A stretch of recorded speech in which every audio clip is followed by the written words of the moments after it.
Hello parents. Today is Tuesday's introduction. We are on day 4 in the countdown. So do your best, students. And here's Fred to remind you of something. Hello, boys and girls. I just want you to be safe. Today, watch the video about water safety. What puts out a fire? Water. Water's lots of fun, but it's also dangerous. Be sure you always have an adult to watch you. If you're at a swim party, the adults can take turns watching you. Just because there's a lot of people around doesn't mean that everything's safe. So, have a safe summer. And that was a message from Fred.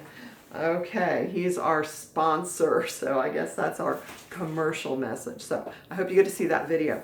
And I know you've been reading about birds. Did you like the little video about the titmouse bird that was stealing fur from the raccoon? All right, and today when you read about cardinals, oh, there's the cutest picture of little baby cardinals. Maybe I can find something of little babies in the nest, a video, so maybe I'll try to attach that to that.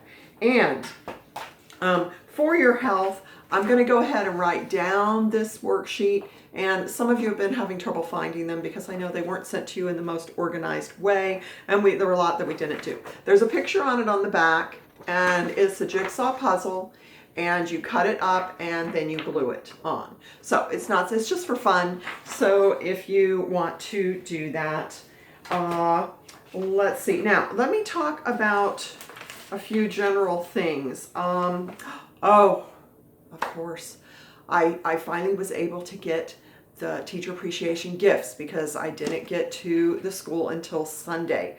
And oh, I just want to thank you so much. That was so nice. You were all so generous, and I loved your notes. Your notes are so precious. Thank you so much, parents and students. It's such an encouragement to me, and I'm glad that I had the privilege to teach you this year, and I really missed being with you the last quarter. It's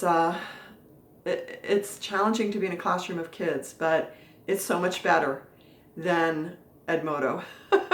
So, and I've said, you know, if I had to pick a student who's been very uncooperative this year, it would be Edmodo. He's been the most uncooperative of all.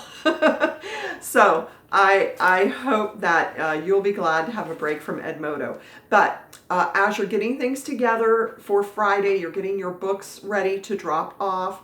I made a list. If you think there's anything I've forgotten, let me know. I tried to pin it up on the top of the post, so I didn't put it as an assignment.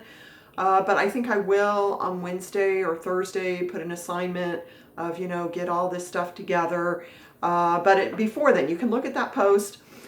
Basically, if the book doesn't have your child's name in it, then it goes back to school. So they have books that they wrote in, their science, history, and so it would be Enjoying God's World, Our America, and their Health, Safety, and Manners. Those books belong to them. The other books we've been reading out of, so I do have a list there of the books that need to be returned. Some of you have library books that don't mix those in with your textbooks that go to the drop-off. The library books need to be brought directly to the library for Mrs. Kravitz. So if you do have one, I did write you a note as a message or sent you an email about it, so get those turned in. If you can't find it, then you would need to pay for the book, but there are no overdue fines.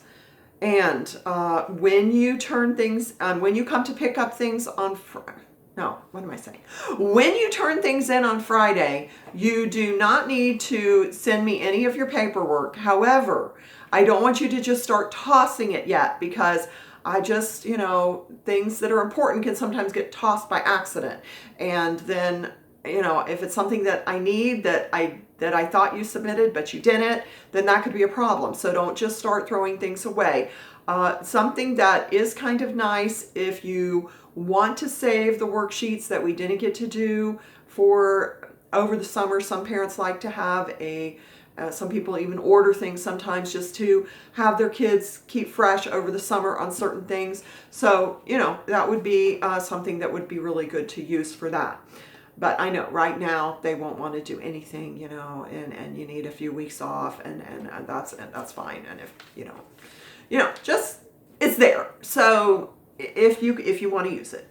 Now, I did ask about yearbooks today, and there is no shipping date yet, so we don't know when the yearbooks are coming. But they are coming, and you've already paid for them, so we will let you know when they come in. Hopefully, they'll be here by Friday, but I guess there's no guarantee. Now, today you do have an arithmetic test, and look, there's clocks, and I see some of them have the minute hand, and you're gonna have to look at it very, very carefully. And don't forget to look at the hour hand carefully too, because when the minute hand starts getting closer to the 12, back up near the top on the quarter till area of the clock, then that is going to be turning to the next. You're going to think it's the next hour, but it's not. So you need to be really careful on that. Okay, the other thing is, and I might be on the clock. I'm probably thinking backwards if it's on this side. Anyways, when it's getting up closer to the 12, then it's getting closer to the next hour, but it's not the next hour yet.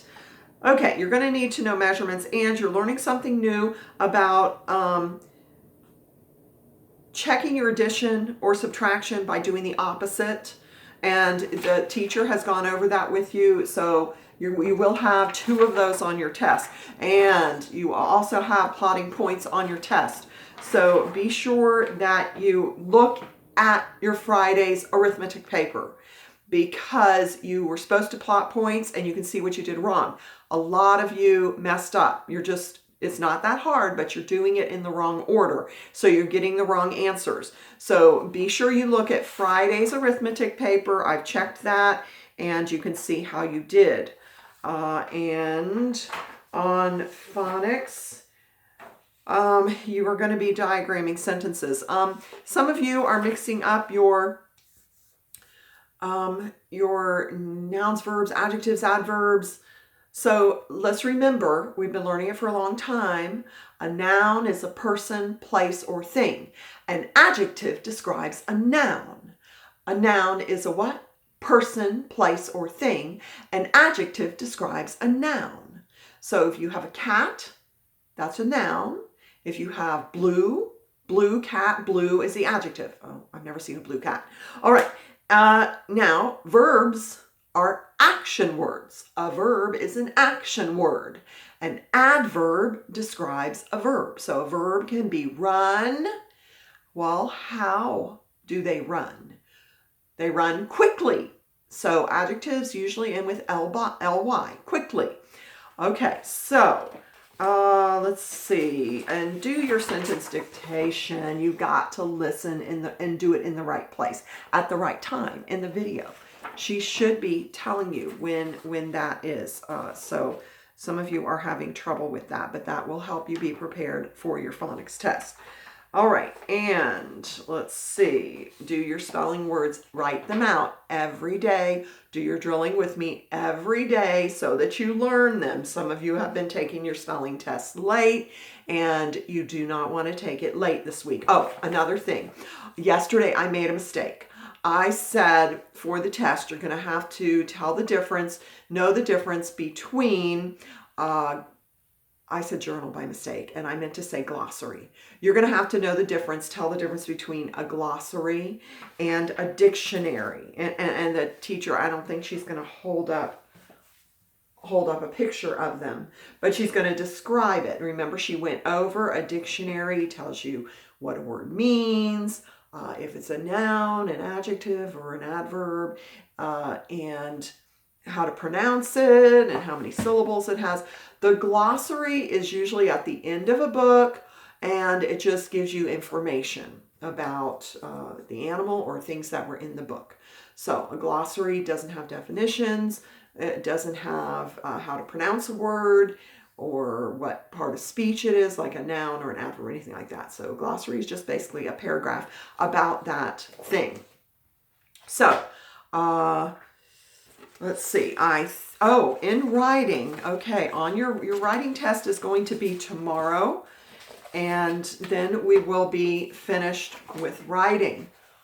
So, I wanted to give you a special Bible verse to copy today, and it's not very long, but I want you to copy it really neatly as practice for your last writing test tomorrow. So do this neatly, and you can go into Edmodo and look at your last writing test and see how you did. And I posted it in there. You can see what I circled or underlined, and you can see what you're having trouble with specifically so that you can do your very best. And I really like the Bible verse that is in this writing page today, because it says, "My son, keep my words and lay up my commandments with thee. Keep my commandments and live, and my law as the apple of thine eye." That means when God tells us to do something, it's very special. It's because he loves us. He wants what's good for us. And we are not under the law of Moses, but Jesus summed up the whole law in 2 ways. He said to love the Lord your God with all your heart and might and soul, and to love your neighbor as yourself. And then before Jesus went to the cross, he told his disciples, "A new commandment I give to you, that you would love others the way I have loved you." And he also said that a true friend is someone that will give their life for the ones they love. So when we think of commandments, we think of that. It's not this big long list of rules. It's that we think what pleases God, what is right to do. On Sunday, we worship God. We take a day because it's right to worship God. Some people, it's not Sunday. God says now it's not important which day it is, but it's still important that we worship him. It's still important that we love him most of all, that we love others, that we are kind, that we don't lie or steal, because those are all things that are not loving, that we don't covet other people's things because that's selfish. So we're going to break God's law because we're human, and so then we confess it to God, and we learn a lesson, and we go on. So I want you to have a good day. Hope JJ had a nice birthday yesterday, and got another birthday coming up on the last day of school. And I will see you later then. Goodbye.